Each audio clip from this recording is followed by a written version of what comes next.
Good morning everyone. Chemistry classes bye Navneet sir में आपका स्वागत है। तो आज हम लोग +1 की थर्ड यूनिट करेंगे। तो मैं आपको एक बार शो करना चाहूँगा कि जो +1 की थर्ड यूनिट है हमारे पास, इस यूनिट का नाम है क्लासिफिकेशन एंड पीरियोडिसिटी। अगर हम लोग ध्यान से देखें तो बेटा इसमें दो तरह के क्वेश्चन होते हैं। तो सबसे पहले अगर हम लोग देखें तो हमारे पास जो फर्स्ट क्वेश्चन है वो ये सोल्ड वाले हैं। जैसे कि अगर मैं आपको शो कर पाऊँ ये इस तरह से, ठीक है। तो मैं जो आज पहला पार्ट आपको करवा रहा हूँ, पहले मैं सारे सोल्व क्वेश्चन करवा रहा हूँ, इसके बाद मैं बैक एक्सरसाइज पे जाऊंगा। तो जब आप ये क्वेश्चन आंसर करोगे सोल्व वाले भी, तो आप पाओगे कि आपके जो थियोरेटिकल कंसेप्ट है वो भी बड़े क्लियर होंगे। तो कोशिश करिएगा कि साथ में इनको नोट डाउन भी कर लें। तो मैं फर्स्ट क्वेश्चन से स्टार्ट करता हूँ विदाउट वेस्टिंग टाइम। तो लेट अस मूव। तो अगर हम यहाँ देखें बुक के अंदर हमारी, तो फर्स्ट क्वेश्चन आता है कि what would be the IUPAC name and symbol for the element with atomic number 120। यानी हमें क्या दिया गया है, हमें यहाँ पर एटॉमिक नंबर दिया गया 120। तो इस 120 एटॉमिक नंबर के लिए कह रहे हैं कि इसका नाम क्या होगा और इसका सिंबल क्या होगा। तो अगर मैं आपको IUPAC में इसमें बताऊं तो यहाँ पे हमारे पास स्पेशल रूल्स होते थे। तो स्पेशल रूल्स में क्या होता था कि अगर कहीं पर 1 आ जाती है डिजिट, तो उसके लिए हम लोग अन यूज करते थे। तो यहाँ पे यूज होगा अन। अगर हमारे पास 2 आ जाता है, जैसे यहाँ पे आया, तो उसके लिए यूज होता था बाई। और अगर 0 आता तो उसके लिए यूज होता था नी। और लास्ट में हम लोग अपनी तरफ से क्या ऐड करते थे, ईएम। तो यानी कि अगर मैं फिर बता रहा हूं आपको, तो यहाँ पर अगर हमारे पास 1 आया तो 1 के लिए यूज होगा अन, 2 के लिए यूज होगा बाई, 0 के लिए यूज होगा नील, और लास्ट में हमें अपनी तरफ से ऐड करना होता था ईएम। तो इसका नाम क्या पड़ेगा बेटा, यहाँ पे अन बाई नीलियम। तो मैं आपको सिर्फ बोर्ड की तरफ लेके जा रहा हूं ताकि आप सिर्फ बोर्ड के ऊपर कंसंट्रेट करें। तो मैं बोर्ड से हट रहा हूं तो आप सिर्फ बोर्ड देख पाएंगे बेटा। तो यहाँ पे हमारे पास इसका जो नाम पड़ेगा वो पड़ेगा अन बाई नीलियम। अब जब हम लोग इसका IUPAC बोलेंगे तो IUPAC तो हमें इसका समझ आ गया कि ये पड़ा। अब बेटा बात आती थी सिंबल की। तो जब आप लोग इसका सिंबल लिखोगे तो यहाँ पर हमारे पास जो पहला अल्फाबेट है वो U काउंट होगा, दूसरा है वो जो बाई काउंट होगा, तीसरा है जो वो N काउंट होगा।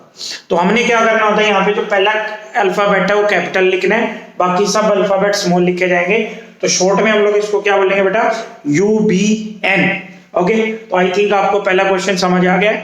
अब now let us move to question number second. Question number second काफी अच्छा क्वेश्चन है। यहाँ पे इसका कहना है कि how would you justify the presence of 18 elements in 5th period of periodic table. तो हमें 5th पीरियड जो दे रखा है पीरियोडिक टेबल का, हमें प्रूव करना है कि इसके अंदर 18 एलिमेंट्स है। तो लेट अस सी कि हम लोग कैसे प्रूव करेंगे कि जो 5th पीरियड है उसके अंदर 18 एलिमेंट्स है। तो बेटा जब हम लोग 5th पीरियड की बात करते हैं तो इसके अंदर कौन कौन से ऑर्बिटल्स की फीलिंग होती है। इसके अंदर एक तो 5s ऑर्बिटल की फीलिंग होती है, इसके बाद इसके अंदर 4d ऑर्बिटल की फीलिंग होती है, और इसके बाद इसके अंदर 5p ऑर्बिटल की फीलिंग होती है। तो आपके पास ये 3 ऑर्बिटल्स इसके अंदर फील होते हैं 5th पीरियड के अंदर। तो अगर मैं अब आपसे पूछूं कि s में कितने हमारे पास ऑर्बिटल्स होते हैं, तो 1 ऑर्बिटल होता है। अगर मैं आपसे d में पूछूं तो कितने ऑर्बिटल होते हैं, तो मेरे पास 5 ऑर्बिटल होते हैं। और मैं अगर आपसे p में पूछूं तो मेरे पास 3 ऑर्बिटल्स होते हैं। तो अगर मैं यहाँ पे ऑर्बिटल्स देखूं तो मेरे पास नंबर ऑफ ऑर्बिटल्स ये रहेगा। और अगर मैं अब इनका सम कर दूं तो इनका सम करने पे मेरे पास कितने ऑर्बिटल्स आ गए, 9 ऑर्बिटल्स आए। और हर ऑर्बिटल के अंदर 2 इलेक्ट्रॉन होते हैं। जो टोटल इलेक्ट्रॉन्स होंगे वो कितने इलेक्ट्रॉन्स होंगे, 18 इलेक्ट्रॉन्स। और हर एक इलेक्ट्रॉन जो बेटा यहाँ पर होता है वो एक एलिमेंट को रिप्रेजेंट करता है। तो यानी ये जो 18 इलेक्ट्रॉन्स हैं, दीज आर रिप्रेजेंटिंग 18 एलिमेंट्स। तो ये हमारे पास हमने प्रूव किया कि जो 5th पीरियड होगा उसके अंदर कुल मिला के 18 एलिमेंट्स हैं। अब आप कहेंगे कि कैसे हर एक इलेक्ट्रॉन एक एलिमेंट को रिप्रेजेंट करता है, तो मैं बताता हूँ आपको। जैसे मान लो यहाँ पे 5s है, तो 5s में जो पहला एलिमेंट होगा उसकी कॉन्फ़िगरेशन 5s1 होगी, दूसरे की क्या होगी 5s2 होगी। ऐसी 4d में हमारे पास 4d1 से लेके 4d10 तक चलेंगे। फिर 5p से स्टार्ट होके 5p1 होगा जो पहला एलिमेंट होगा, फिर 5p2, फिर अल्टीमेटली कहां तक जाएगा 6 तक। तो अगर आप देखें तो यहाँ पे 6 एलिमेंट हुए, यहाँ 10 हुए, यहाँ 2 हुए। तो जब मैं इनका सम करूंगा तो टोटल कितने एलिमेंट्स हो जाएंगे मेरे पास, 18 एलिमेंट्स। तो इस तरह से हम लोग प्रूव कर सकते हैं कि जो 5th पीरियड होगा हमारे पास that has 18 elements. Now move to question number 3.3। अगर मैं बेटा यहाँ पे क्वेश्चन नंबर 3.3 देखता हूँ तो लेट अस सी क्वेश्चन नंबर 3.3 में हमें क्या कहा जा रहा है। क्वेश्चन नंबर 3.3 में कहता है कि the element z is equal to 117 and 120 have not been yet discovered, but 117 तो डिस्कवर हो चुका है। In which family group would you place these elements and also give the configuration related to these। तो let us see, बड़ा आसान है। हमें पहला जो दिया गया एलिमेंट वो दिया गया है z is equal to 117। हमने इसकी कन्फिगरेशन लिखनी है। तो अब कन्फिगरेशन कैसे लिखते हैं बेटा, तो हम लोग पहले नोबल गैस कन्फिगरेशन लिखेंगे। इसकी नोबल गैस में आपने ये देखना है कि इसके नियरेस्ट नोबल गैस कौन सी है। अगर मैं नोबल गैसेस की बात करूं तो helium, neon, argon, krypton, xenon और रेडॉन, ये मेरे पास नोबल गैसेस में आती है।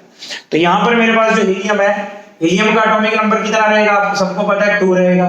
इसका रहेगा 10, इसका रहेगा 18, इसका रहेगा 36, इसका रहेगा 54, इसका रहेगा 86। तो ये मेरे पास एटॉमिक नंबर्स हैं। तो अगर आप देखें तो इसकी नियरेस्ट नोबल गैस कौन सी पड़ेगी, रेडॉन पड़ेगी। तो यानी कि अगर जब मैं इसकी नोबल गैस कन्फिगरेशन लिखूंगा तो नोबल कोर तो बनेगा रेडॉन। तो ये मेरा नोबल कोर बन गया। अब आप लोग ये देखिए कि आप कौन से पीरियड में एंटर कर चुके हैं। जब हमारे पास हीलियम की बात करते हैं तो फर्स्ट पीरियड होता है, ये हमारे पास सेकंड पीरियड होता है, ये हमारे पास थर्ड होता है, ये हमारे पास फोर्थ होता है, ये हमारे पास फिफ्थ होता है, ये हमारे पास सिक्स्थ पीरियड होता है। तो यानी कि मैं अगर आपसे बात करूं तो मेरा सिक्स्थ पीरियड एंड हो चुका है। यानी कौन सा पीरियड स्टार्ट होगा, सेवंथ। बेटा दोबारा समझो, नोबल गैस जो होती है ना अपने पीरियड का लास्ट मेंबर होती है। तो हीलियम अपने पहले पीरियड का लास्ट मेंबर है, ऐसे नियोन दूसरे का, आर्गन थर्ड का है, फोर्थ का, फिफ्थ का, सिक्स्थ। तो यानी कि 86 पे मेरा सिक्स्थ पीरियड एंड हो चुका है। तो अब मेरा सेवंथ पीरियड शुरू होगा। तो सेवंथ पीरियड पे अगर हम लोग आएंगे तो सबसे पहले कौन से आएंगे, 7s आएंगे, सबको पता है। इसके बाद आपको ये भी पता है कि सेवंथ पीरियड से एक्टिनोइड गायब हुए थे, और जो एक्टिनोइड की कन्फिगरेशन होती है वो क्या होती है, 5f। तो यहाँ पर हमारे पास 5f आएगा। क्लियर सबको। 5f के बाद आपको पता है इसमें 6d की फिलिंग होती है, तो हमारे पास कौन आएगा, 6d आएगा। फिर मेरे पास कौन आएगा, 7। तो ये इसकी कन्फिगरेशन बन रही है अगर हम लोग यहाँ पे ध्यान से देख पाए। तो अब मैं अगर इलेक्ट्रॉन फिल करूं तो कैसे करूंगा, रेडॉन में मेरे कितने फिल हो चुके हैं, 86। एस में कितने होंगे, मैक्सिमम 2। फ्लोरीन सॉरी जो हमारे पास है ऑर्बिटल उसमें कितने होंगे, 14 होंगे टोटल सब शेल के अंदर। डी के अंदर कितने होंगे, 10 होंगे। अब टोटल काउंट करिए, 86 प्लस 14 100 हो गया, 110 112, तो कितना आएगा यहाँ पे 5।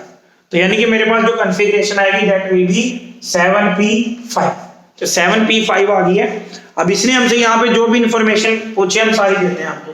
तो लास्ट इलेक्ट्रॉन किस में एंटर कर रहा है, p में। तो इसलिए इसका जो ब्लॉक होगा वो ब्लॉक कौन सा हो जाएगा, p ब्लॉक।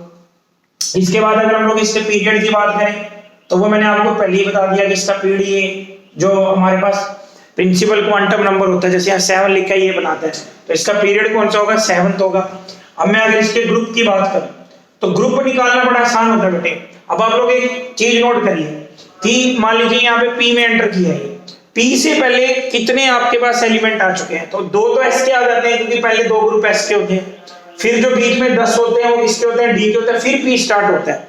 तो जब भी आपको कभी भी p के लिए ग्रुप निकालना है तो आपको 2 + 10 ऐड करना पड़ेगा, यानी 12 प्लस जितने p इलेक्ट्रॉन्स है, 12 प्लस p इलेक्ट्रॉन्स। अगर मैं देखूं तो यहाँ पे 12 है और p के अंदर कितने 5, तो मेरे पास कौन सा आया ग्रुप नंबर 17 आएगा।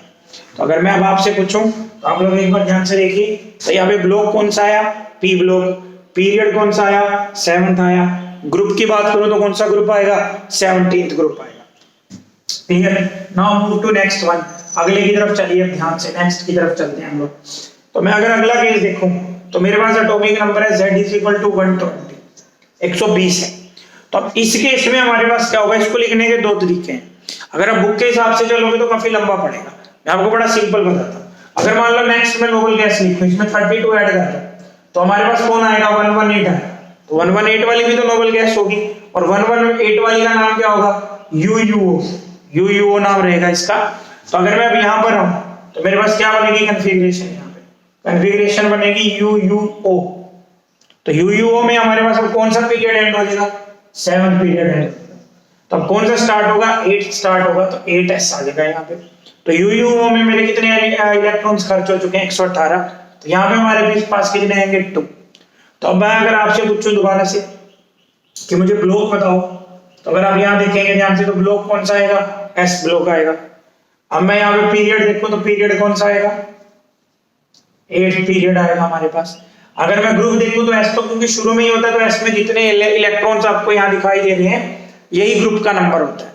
फिर बता देता हूं, अगर मान लो एस है तो जितने इलेक्ट्रॉन यहाँ दिखाई दे रहे हैं वही ग्रुप है। अगर पी के अंदर एंटर कर रहे हैं तो अब 12 ऐड कर देंगे, अगर डी के अंदर एंटर कर रहे हैं तो अब 2 ऐड करेंगे सिर्फ, क्योंकि उससे पहले सिर्फ एस होता है। तो यहाँ पे मुझे कितना है, कुछ भी नहीं ऐड करना, तो ग्रुप नंबर कौन सा हो गया, सेकंड। तो ये अब आपको मेरे ख्याल से क्लियर हो चुका है कि हमने कैसे निकालना है ग्रुप, पीरियड और ब्लॉक। हाँ, एक और चीज बता देता हूँ, जैसे अब पहले वाली जो बुक्स थी, अगर ओल्ड बुक्स है तो उसमें 117 का नाम नहीं होगा आपके पास, पर लेकिन मैं अगर अब आपको बताना चाहूँ तो इसका नाम है टेनिसाइन। तो मैं लिखना चाहूँ अगर स्पेलिंग तो TENNESIN, टेनिसाइन इसका नाम होगा, और इसका जो सिंबल रहेगा कैपिटल C स्मॉल s में। तो अब आपको पता होना चाहिए कि 117 का जो हमारे पास नाम भी है। ओके, तो बेटा आप चलते हैं हम लोग क्वेश्चन नंबर 4। थोड़ा कंसंट्रेट करना पड़ेगा आपको क्योंकि अब कुछ अच्छा क्वेश्चन आया है। तो लेट अस सी क्वेश्चन नंबर 4 में हमें क्या कहा जा रहा है, एक बार हम लोग चेक कर लेते हैं। तो अगर मैं क्वेश्चन नंबर 4 में देखूं तो यहाँ पे कह रहा है कि considering the atomic number and position in periodic table arrange the following elements in the increasing order of metallic character. मुझे 4 एलिमेंट दिए गए हैं, सिलिकॉन दिया गया एक एलिमेंट बेरिलियम दिया गया है, एक एलिमेंट मैग्नीशियम दिया गया है, एक एलिमेंट सोडियम दिया गया है और एक एलिमेंट फास्फोरस दिया गया है। तो कहते हैं कि इनको आप मेटालिक कैरेक्टर के अकॉर्डिंग अरेंज करिए। तो लेट अस सी कैसे करेंगे हम लोग। तो सिलिकॉन जो हमारे पास है वो एटॉमिक नंबर 14 है, बेरिलियम जो हमारे पास है एटॉमिक नंबर 4 है, मैग्नीशियम जो हमारे पास है एटॉमिक नंबर 12 है, सोडियम जो हमारे पास है एटॉमिक नंबर 11 है, फास्फोरस जो हमारे पास है एटॉमिक नंबर 15 है। तो अब हमें कैसे पता लगे कि हम लोग इनको कैसे according to their metallic character arrange कर सकते हैं। तो सबसे पहले बेटा इसके करने के लिए हमारे पास तरीका क्या होता है कि आप लोग इनको ग्रुप वाइज अरेंज कर लें। जैसे अब मुझे पता है कि सिलिकॉन जो बिलोंग करता है 14th को बिलोंग करता है ग्रुप को, कार्बन फैमिली का मेंबर है। ये जो हमारे पास है 15th को बिलोंग करता है। ये जो बेरिलियम है सेकंड ग्रुप को बिलोंग करता है, मैग्नीशियम सेकंड को बिलोंग करता है और सोडियम जो है फर्स्ट को बिलोंग करता है। तो मैं अगर यहाँ पे इसको अरेंज करना चाहूँ तो कैसे कर सकता हूँ। सबसे पहले आ गया मेरे पास सोडियम, सोडियम से ऊपर मेरे पास स्पेस रहेगा। फिर मैं अगर इधर आ गया, सोडियम के बाद कौन आ रहा है, मैग्नीशियम, बेरिलियम है वो ऊपर आएगा हमारे पास। फिर मैं अगर नेक्स्ट पे आऊं, अब अगर आप देखें तो मैं इसको डन कर चुका हूं, इसको डन कर चुका हूं, इसको डन कर चुका हूं। सिलिकॉन को मैंने डन नहीं किया तो सिलिकॉन इसी पीरियड में आएगा, तो इसी पीरियड के अंदर आ गया मेरे पास सिलिकॉन, और इसी पीरियड के अंदर फर्दर मेरे पास आ जाएगा फास्फोरस। तो अगर मैं देखूं तो ये कौन सा ग्रुप है मेरे पास, ये मेरे पास फर्स्ट ग्रुप है। ये मैं देखूं तो मेरे पास कौन सा ग्रुप है, ये मेरे पास सेकंड ग्रुप है। अगर मैं सिलिकॉन वाला देखूं तो कौन सा ग्रुप है, ये मेरे पास 14th ग्रुप है। और मैं अगर फास्फोरस देखूं तो मेरे पास कौन सा है, ये मेरे पास 15th ग्रुप है। तो मैं यहाँ पे चाहूं तो इस तरह से कर सकता हूँ। क्लियर। अब आप मुझे बताइए कि आपको मेटालिक कैरेक्टर यहाँ पे कंपेयर करना है। अब हमें एक बात क्लियर है कि जब मैं डाउन का ग्रुप जाता हूं तो हमारे पास जो मेटालिक कैरेक्टर है, मेटालिक कैरेक्टर क्या करता है, इंक्रीज करता है। क्यों इंक्रीज करता है, नंबर ऑफ शेल बढ़ जाते हैं, आयनाइजेशन घट जाती है। और जब मैं पीरियड के अंदर जाना तो मेरे पास जो मेटालिक कैरेक्टर, वो मेटालिक कैरेक्टर क्या करता है, डिक्रीज करता है। तो अगर मैं अब आपसे पूछूं कि इनमें सबसे ज्यादा मेटालिक कैरेक्टर किसके पास होगा, तो अब सोडियम जो है इसमें हम लोग दो, अब अगर देख पा रहे हैं यहाँ पे ध्यान से, तो मेरे पास 2 ही पीरियड है, कि ये और एक नीचे वाला पीरियड है, 2 ही पीरियड है। तो ये अपने ग्रुप में भी नीचे की तरफ जा रहा है और पीरियड में भी पहला मेंबर है। तो इसका मतलब सबसे ज्यादा मेटालिक तो कौन रहा होगा, सोडियम रहेगा मेरे पास। तो नंबर 1 पर तो सोडियम आना ही आना है, ठीक है। नंबर 2 पर हमारे पास कौन आएगा, अब आपको पता है कि इस तरह मेटालिक कैरेक्टर डिक्रीज हो रहा है, तो नंबर 2 पर मेरे पास कौन आएगा, मैग्नीशियम आएगा। मैग्नीशियम आ गया। अब बेटा होता क्या है कि सोडियम और मैग्नीशियम आने के बाद अब जरूरी नहीं है कि यहाँ पे बेरिलियम आए या सिलिकॉन आए, वो फिर हम लोग कैसे पता करेंगे, एक बार बोर्ड की तरफ ध्यान से देखना। अब आप बात कर रहे हैं यहाँ पे सेकंड पीरियड की, सॉरी सेकंड ग्रुप की, वहां बात चल रही है 14th की। तो इनमें बहुत डिफरेंस है। सेकंड से 4th पे जाते टाइम तो आयनाइजेशन बहुत बढ़ जाती है और मेटालिक कैरेक्टर बहुत कम हो जाता है। तो इसलिए यहाँ पे बेरिलियम बेशक इससे ऊपर वाले पीरियड के अंदर प्रेजेंट है सिलिकॉन से, बट स्टिल इससे ज्यादा मेटालिक होगा। दोबारा मेरी बात समझो मैं क्या बताना चाह रहा हूँ। होना क्या चाहिए था, जब नीचे की तरफ जा रहे हैं तो नीचे की तरफ मेटालिक कैरेक्टर बढ़ता है, तो सिलिकॉन जो होना चाहिए था 14th में अच्छा मेटालिक होना चाहिए था। ठीक है, मैं कह रहा हूं कि बेरिलियम से भी ज्यादा होता, बट लेकिन यहाँ पे बेसिकली हुआ गया कि डिफरेंस बहुत ज्यादा है। ये सेकंड के अंदर प्रेजेंट है, 14th के अंदर प्रेजेंट है, तो सेकंड से 14 जब आप पीरियड में जा रहे हो तो आयनाइजेशन बहुत बढ़ चुकी है, इसलिए जो नेक्स्ट नंबर आएगा वो किसका आएगा, बेरिलियम का। बेरिलियम के बाद नेक्स्ट नंबर किसका आएगा, सिलिकॉन का। और सिलिकॉन के बाद जो नेक्स्ट नंबर आएगा वो किसका आएगा, फॉस्फोरस का आएगा। तो अगर मैं अब आपसे मेटालिक रिएक्टर का ऑर्डर पूछूं तो मेरे पास ऑर्डर क्या रहेगा, sodium greater than magnesium, magnesium greater than beryllium, beryllium greater than silicon and silicon greater than phosphorus. तो ये हमारे पास ऑर्डर रहने वाला है। क्लियर। अब आ जाइए क्वेश्चन नंबर 5 की तरफ। कह रहा है कि which of the following species will have the largest and smallest atomic size, या यू कैन से साइज। तो एक बार हम लोग देखते हैं कौन कौन सी है मेरे पास स्पीशीज।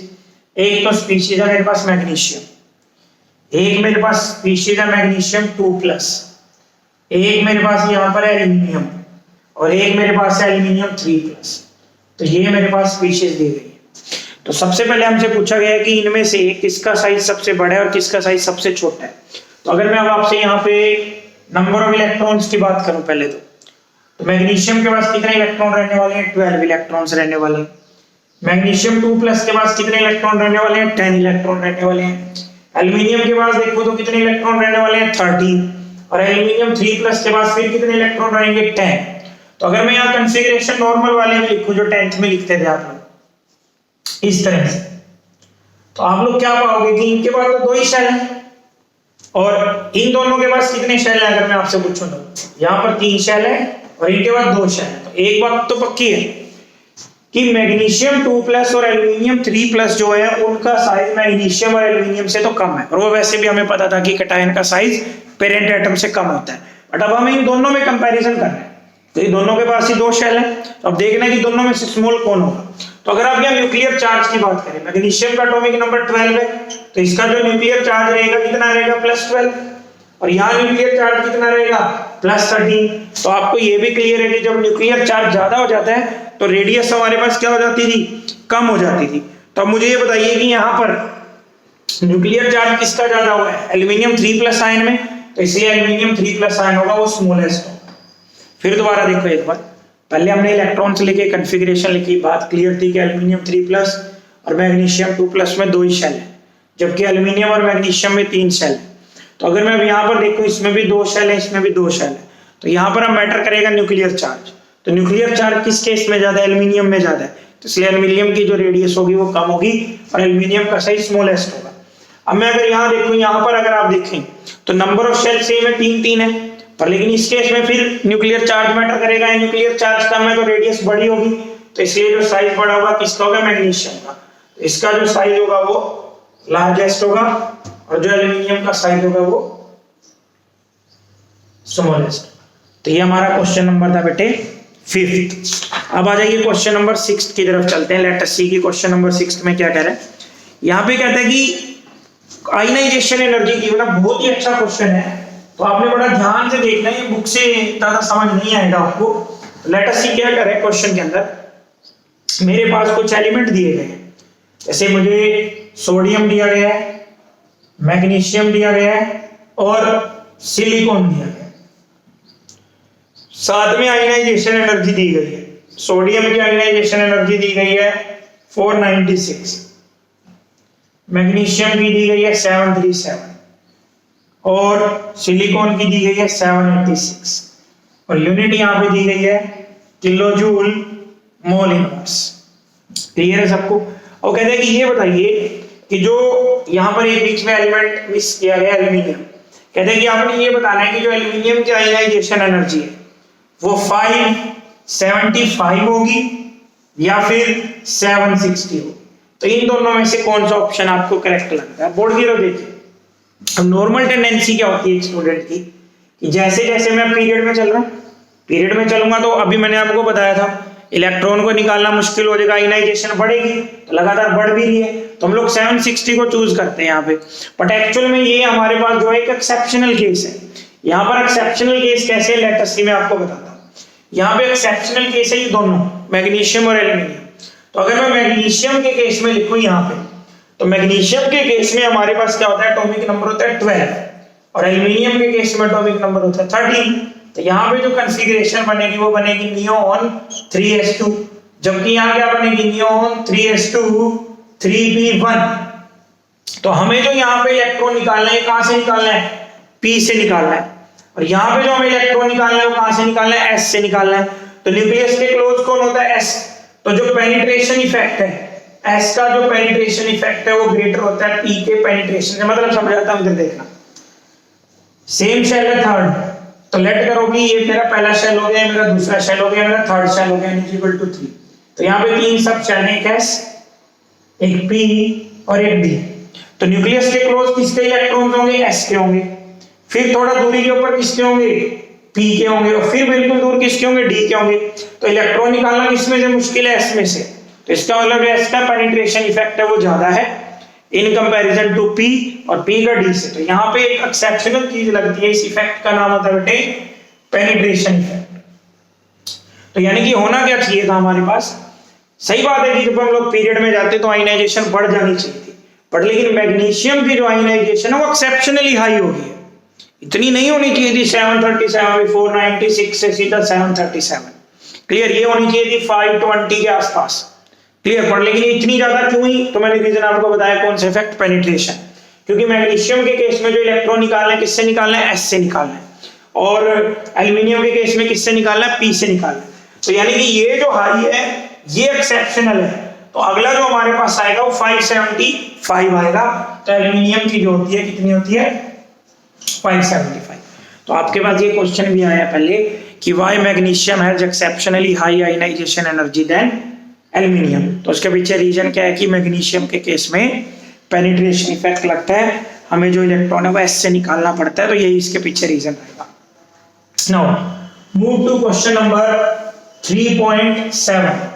अब हम लोग अगर 3.7 नंबर क्वेश्चन देखें तो लेट अस सी हमें यहाँ पे क्या कहा जा रहा है, कह रहे हैं कि which of the following will have the most negative electron gain enthalpy and which the least negative. हमें एलिमेंट दिए गए हैं फॉस्फोरस, सल्फर, क्लोरीन और फ्लोरीन। जैसे मैंने आपको पहले कहा, फिर से हम लोग चार्ट बनाएंगे सेम। तो फॉस्फोरस का एटॉमिक नंबर कितना है, 15, 16, 17 और 9, ये रहेगा हमारे पास। अब मैं अगर पूछूं तो ये कौन से इसको बिलोंग करता है, 17 ग्रुप को बिलोंग करता है, ये भी 17 को बिलोंग करता है, ये 16 को बिलोंग करता है और ये 15 को बिलोंग करता है। तो सबसे पहले मेरे पास कौन आ गया, फ्लोरीन। फ्लोरीन के जस्ट नीचे कौन आएगा, क्लोरीन। यहाँ पर कौन आएगा, सल्फर। यहाँ कौन आएगा, फॉस्फोरस। तो ये मेरे पास पड़ रहा है। तो मैंने आपको बताया था इलेक्ट्रॉन एक्टिविटी के केस में कि जब हम लोग नीचे की तरफ आते हैं, नीचे की तरफ आ रहे, तो हमारे पास जो इलेक्ट्रॉन एक्टिविटी है वो क्या करती है, डिक्रीज करती है। इलेक्ट्रॉन एक्टिविटी डिक्रीजेस जब हम लोग डाउन द ग्रुप आते हैं। बट लेकिन जब हम लोग अलोंग के पीरियड जाते हैं तो इलेक्ट्रॉन एक्टिविटी क्या करती है, इंक्रीज करती है। तो इस हिसाब से सबसे ज्यादा इलेक्ट्रॉन एक्टिविटी, एक बार मैं देख लूं क्वेश्चन में, गेन एंथैल्पी नेगेटिविटी है, सॉरी बेटा, यहाँ पे इलेक्ट्रॉन गेन एंथैल्पी था, सॉरी। तो यहाँ पे अगर मैं गेन एंथैल्पी की भी बात करूं, नेगेटिविटी भी कर सकते हैं, वो तो फ्लोरीन एक्सेप्शनल हो जाता है, उसके हाईएस्ट है। मुझे तभी लगा कि हम लोग कहीं मिस कर रहे हैं। तो यहाँ पे गेन एंथैल्पी की बात कर रहे हैं, डेल्टा Hg की। तो हम लोग जो नीचे की तरफ जाते हैं तो जो गेन एंथैल्पी है वो लेस नेगेटिव हो जाती है, और जब हम लोग एक पीरियड के अंदर जाते हैं तो जो हमारी गेन एंथैल्पी है वो मोर नेगेटिव हो जाता है। तो इस हिसाब से अगर मैं चलूं कि नीचे की तरफ ये घट रही है, मतलब लेस नेगेटिव हो रही है, और इधर मोर नेगेटिव हो रही है, तो सबसे ज्यादा नेगेटिव किसकी होनी चाहिए थी, फ्लोरीन की होनी चाहिए थी। तो फ्लोरीन की गेन एंथैल्पी सबसे ज्यादा होती, बट लेकिन ऐसा नहीं है। किसकी सबसे ज्यादा गेन एंथैल्पी है, क्लोरीन की। तो यहाँ पर भी एक एक्सेप्शनल केस बनता है ये, उसका रीजन भी मैं आपको क्लियर करता हूँ। फ्लोरीन के केस में बेशक एटॉमिक नंबर कितना है हमारे पास, 9, और कॉन्फ़िगरेशन क्या है, हीलियम 2s2 2p5। तो इसको कितने इलेक्ट्रॉन और चाहिए, इसको एक इलेक्ट्रॉन और चाहिए, और अगर ये एक इलेक्ट्रॉन गेन करेगा तो स्टेबल हो जाएगा, इसका ऑक्टेट कंप्लीट होएगा। बट लेकिन आप लोग ये देखें, सिर्फ इसके पास यहाँ पे शेल 2 ही है, तो यानी कि जो फ्लोरीन है वो एक स्मॉल एटम है, उसका कंपैक्ट नेचर है। तो अगर एक एक्स्ट्रा इलेक्ट्रॉन भी ये गेन करता है तो इनमें आपस में रिपल्शंस होंगी, और रिपल्शंस होने की वजह से ये जो इलेक्ट्रॉन गेन कर रहा है ये उसके लिए उतनी अट्रैक्शन शो नहीं कर पा रहा जितनी कि क्लोरीन कर पाएगा। और गेन एंथैल्पी बेटे क्या होती है पहले वो समझो। जब एक न्यूट्रल गैसियस एटम, भाई एक एटम है कोई, वो एक एक्स्ट्रा इलेक्ट्रॉन गेन कर रहे हैं, तो उस एटम का जो न्यूक्लियस है जिसपे प्लस साइन है और आने वाले इलेक्ट्रॉन के ऊपर माइनस साइन है, तो उनके बीच में एक फोर्स ऑफ अट्रैक्शन बनती है जिसकी वजह से एनर्जी रिलीज होती है, तो इसको हम लोग बोलते हैं गेन एंथैल्पी। तो यहाँ पे एक्सेप्शनली गेन एंथैल्पी किसकी ज्यादा होने वाली है, क्लोरीन की। तो यहाँ पर अगर मैं आपसे पूछूं तो हमें जो पहला नंबर मिलेगा एक्सेप्शनल केस में, वो पहला नंबर किसको मिलेगा बेटा, वो मिलने वाला है क्लोरीन को। तो हमारे पास एक्सेप्शनल क्लोरीन आ गया। अगर आप आगे आप कंटिन्यू करना चाहो, वैसे तो अगर मैं क्वेश्चन में देखूं इसने पूछा था कि मोस्ट नेगेटिव किसकी है, तो मैंने आपको बता दिया कि मोस्ट नेगेटिव किसकी रहने वाली है, क्लोरीन की। तो आप इसको फर्दर भी कंटिन्यू कर सकते हो कि भाई सेकंड किसकी होगी, थर्ड किसकी होगी, फोर्थ किसकी होगी। क्लियर। बट फिलहाल स्टिक टू क्वेश्चन, मैं वही देख रहा था कि क्या इसने और कुछ पूछा है, नहीं। तो हमारे पास फिर भी अगर लिस्ट पूछा जाए तो लिस्ट किसकी होगी, फास्फोरस की। तो हाईएस्ट किसकी होगी gain enthalpy, most negative chlorine की, और लिस्ट नेगेटिव किसकी होगी, फास्फोरस की। तो ये था question number 3.7। Now move to question number 3.8। तो क्वेश्चन नंबर 3.8 देखते हैं कि क्या कहता है क्वेश्चन नंबर 3.8 में। यूजिंग द पीरियोडिक टेबल, यहां पे इन्होंने कहा कि पीरियोडिक टेबल यूज करनी है। Predict the formulas of compound which might formed by following pair of elements. तो मेरे को जो पहला पेयर दिया गया उसमें एक सिलिकॉन है और एक एलिमेंट मेरे पास ब्रोमीन है। तो मैं अगर अब आपसे पूछूं यहां पर, तो सिलिकॉन का जो एटॉमिक नंबर है 14 है, तो कॉन्फ़िगरेशन क्या रहने वाली है, 284। तो यानी कि इसकी जो वैलेंसी होगी वो कितनी होगी, 4 होगी। मैं वैलेंसी की बात कर रहा हूं, वैलेंसी इलेक्ट्रॉन की बात नहीं कर रहा। ब्रोमीन के केस में जो वैलेंसी होगी कितनी होगी, 1। तो हमारे पास क्या होता है, ये ऊपर तो हम लोग रिप्रेजेंट कर रहे हैं एलिमेंट, यहां पर हम लोग नीचे रिप्रेजेंट कर रहे हैं वैलेंसी। तो इसको आप क्रॉस कर दीजिए इस तरह से। तो हमारा जो फॉर्मूला बनेगा वो क्या बनेगा, Si(Br4) सिलिकॉन टेट्राब्रोमाइड। तो अगर मैं नेक्स्ट केस देखूं एक बार के लिए, now let us see the next case. यहां पे मेरे पास है एल्यूमिनियम और दूसरा मेरे पास है सल्फर। तो एल्यूमिनियम का एटॉमिक नंबर कॉन्फ़िगरेशन क्या बनाएगा, 283। सल्फर क्या बनाएगा, 286। तो यहां वैलेंसी कितनी आएगी, 8 में से माइनस करना पड़ता है ना, अगर 4 से बड़ा नंबर है तो 2। और एल्यूमिनियम के केस में वैलेंसी कितनी आएगी, 3। तो मैं इसको क्रॉस कर सकता हूं। तो मेरा रिजल्ट क्या आएगा, Al2S। तो ये आपका कंपाउंड बनेगा जो मेरे पास यहां पर बना है। अब now let us move to question number 9th question अगर हम लोग देखें तो क्या बनता है, let us 9th question number में मुझे कहता है कि are the oxidation state and covalency of aluminium. एक कोऑर्डिनेशन कंपाउंड दे रखे हैं। कोऑर्डिनेशन कंपाउंड की पहचान होती है स्क्वायर ब्रैकेट, इस तरह से। इसमें ना कोऑर्डिनेट बॉन्ड मिलते हैं तो इसको कोऑर्डिनेशन कंपाउंड बोलते हैं। तो ये हमारे पास बन रहा है DSB शेप में। क्लियर।